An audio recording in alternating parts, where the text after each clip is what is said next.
sallallahu ta'ala alaihi wa ala ali tabi'in at-tahirin wa ashabil kiram al-muhtadin wa sallama tasliman kathira. Nas'alullaha rabbana an yaj'alana mimma yuti'uhu wa yuti'u rasulahu.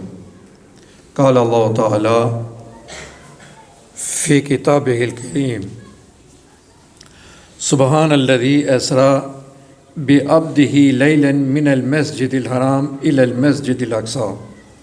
Sadaqallahu al-azim. Të gjitha adhurimet, falënderimet i takojnë Allahut Zotit gjithësisë. Ne vetëm atë e falënderojmë, prej atij e kërkojmë ndihmën, dhe atë që i madhe Zot e drejton, askush nuk mund ta devijojë. Ndërsa atë që drejtësia e Zotit dhe veprat e tij e lajnë humjes, kurse ndihmon përveç Allahut. Të gjithë dëshmojmë se pejgamberi Muhammed është robi dhe i dërguar i Zotit, të cilin Allahu na e çoi me Kur'an, dallues i të vërtetës nga shtremra deri ditën e gjykimit. Allahu na thret në Kur'anin e madhrueshëm: O ju njerëz, keni frikë Zotin, sepse të gjithëve ju kam kriju nga një njeri vetëm, dhe prej një njeriu të vetëm krijova nënën tuaj apo shoqen atij, dhe prej atyre dyve erdhën shumë brezni. Pra keni frikë Zotin, silluni mirë njëri me tjetrin, sepse jeni prej njëri tjetrit. Allahu na urdhën e thot: O ju që keni besuar, keni frikë Zotin, me sinqeritet vërtet, dhe mos t'ju vënë fundi, vetëm se duke qenë besimtar dhe me mendim të mirë për Allahun xhalla xhelaluhu. Vëllezër besimtar dhe ju besimtarë, Allahu na fal, na mëshiroj gjithë. Jo pa qëllim e ka caktuar Allahu këtë ditë xumaje që të përfitojnë gjithë faljen edhe mëshirën e Zotit. E inshallah dhe ne këto minuta të na bëjnë dobi, krahas mëshirës dhe rahmetit Zotit, por të morim edhe informacion, ta dim kush jemi, nga kemi ardhur, ku rrim, ku do shkojmë, çfarë do bëhet me ne. Dhe nëse njeriu arrin dhe i gjen këto momente në jetën e kësaj bote, hajri i tij do të jetë i madh. Çfarë zgjodhem për xhuman e sotshme? I lartë madhruar dhe patmeta është ai i cili e mori robën e tij nga qabja e shenjtë, Mesjidil Haram, dhe e dërgoi në Mesjidil Aqsa në Quds apo në Jeruzalemin e sotshëm. Dhe rrethinën e këtij vendi, thot Allah, e kemi beku me mirësi dhe begati. Fjala është për një udhtim dhurat nga ana Allahut për pejgamberin sallallahu alaihi wasallam. Pra udhtim e kuptoni, udhtim natën, dhe dhurat e kuptoni që ishte posaçërisht për pejgamberin sallallahu alaihi wasallam, por ishte dhurat edhe për ne. Edhe ne përfituam shumë nga ai udhtim, që inshallah do t'i përmendim pa ju marrë shumë kohë. Pejgamberi sallallahu alaihi wasallam gjendej në një gjendje të vështirë, pozicion të vështirë, mbasi ndodhi që i xhaja që e ndihmonte shumë i kaloi për kësaj jete. Por pak mas xhajes i kalon për kësaj jete edhe bashkëshortja, Hatixha. Hatixha është gruaja e parë me të cilën është martuar pejgamberi sallallahu alaihi wasallam. Dhe në kundërshtim me gjithë fjalët e qafirëve të rreth kësaj çështje, martesave të pejgamberit sallallahu alaihi wasallam, kjo ishte në mosh. Domethënë nuk e kishte bashkëshortin se i kishte kaluar për kësaj jete, rreth 40 apo 42 vjeçë. Ndërsa ky ishte në moshën 25 vjeç. Pra mendoni një djalë të ri që krejt bota e kërkonte, edhe ato me qelit i thoshin vetëm hap gojen, largohu për kësaj feje se vajzat e reja t'japim sa të dush, e pasurije, tokë, e pushtetet, gjitha këto. Pra i vdiq pikërisht kjo bashkëshortja Hatixha, që për të cilën thot, nuk kam pas ndonjëherë bashkëshorte më të mirë se sa Hatixha, pavarësisht se ishte në moshë. Edhe si argumenton dhe këtë, tha ishte e para që më besoi, e para që më mbështeti, e para që më dha dhe pasurinë e saj. e shumë cilësi tjera që i kishte Hatixha. Pra gruaja e parë që ka ndjekë Kur'anin, ajetet e para që i zbritën pejgamberit sallallahu alaihi wasallam ka qenë pikërisht Hatixha. Edhe kjo i kaloi për kësaj jete, që ishte një mbështetje e jashtëzakonshme. Edhe ne e dim që Allahu Gjelle Gjelaluhu për ati që i ka dhënë bashkëshortën, i ka plotësuar fen, i ka dhënë mirësi të madhe, begati të madhe, sepse kështu e ka kriju pra burrin me të mangë, duhet pa dërmon ajo bashkëshortje, po e ka kriju në këtë mënyrë që të vazhdojë jeta njerëzore, duke i bashku mashkull edhe femër, duke qenë korrekt ndaj njëri tjetrit, duke e dash njëri tjetrin, duke respektuar njëri tjetrin, edhe vazhdoi jeta. Pra dhe gruaja është diçka shumë e afërt, shumë e rëndësishme, shumë e domosdoshme, saqë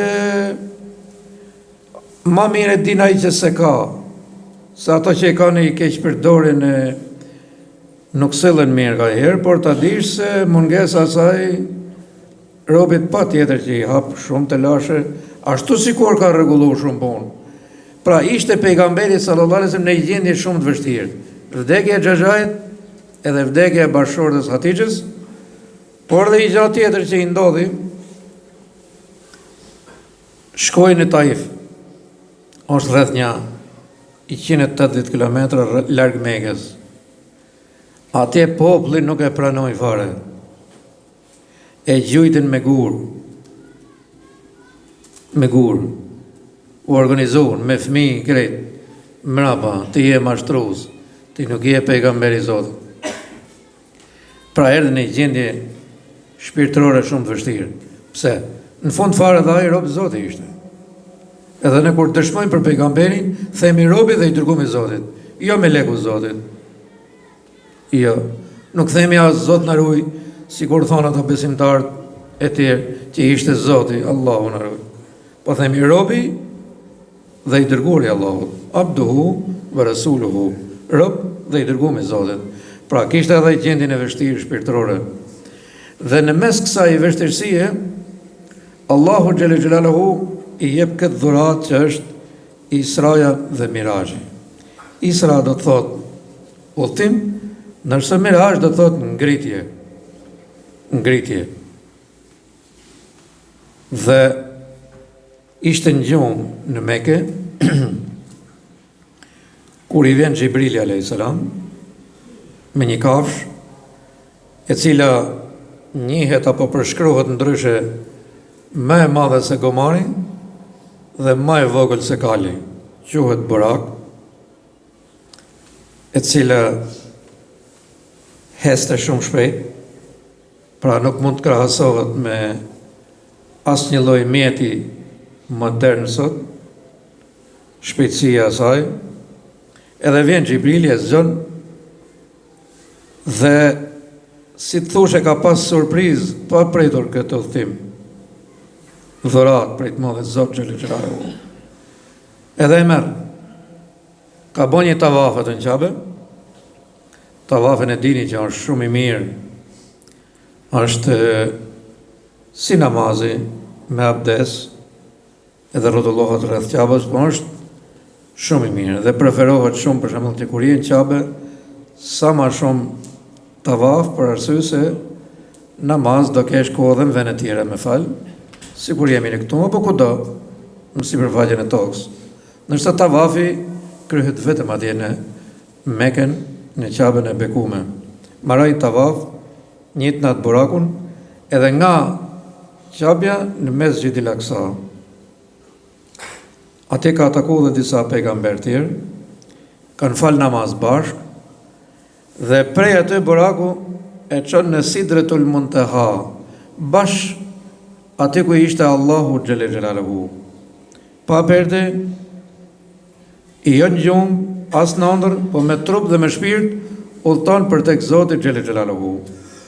Flet me Zotin Gjelle Gjelaluhu, shumë gjona, shumë mirësi, ose si të them, pa perde hiq, pa dhe mirësi tjera qjellnat, xhenetin, xhehenemin, njerëz të ndryshëm, disa pse do të hynë në xhehenem, disa pse do të hynë në xhenet. Shumë gjëra tjera ju diftuan në këtë natë. Pra që ishi mirësi prej mirësive të Zotit xhelle xhelaluhu. Dhe ne kur flasim për këtë çështje, do të thonë se ne besojmë të padukshmën. Ata që se kemi pa, se kemi përjetu, pra s'kemi qenë tek Allahu xhelle xhelaluhu, nuk kemi folë me Allahun xhelle xhelaluhu dhe besojmë që ekziston Zoti. Besojmë se ka folë me pejgamberin sallallahu alaihi wasallam. Edhe me pejgamberin Musa në një tjetër formë, edhe besojmë pa lëkundshëm, pa asnjë lloj dyshimi në zemrën tonë. Sikur me pas pa ne, sikur kemi folë ne, edhe ky është sekreti jon i këtij imani, i këtij besimi, se Allahu xhelle xhelaluhu kur sjell Kur'anin e madhrueshëm dhe në një ajet thot Dhalike l-kitabu la rejbe fi hudden lil muttaqin alladhina yu'minuna bil ghaib. Ata thot janë që besojnë fuqishëm në këtë libër, në Kur'an,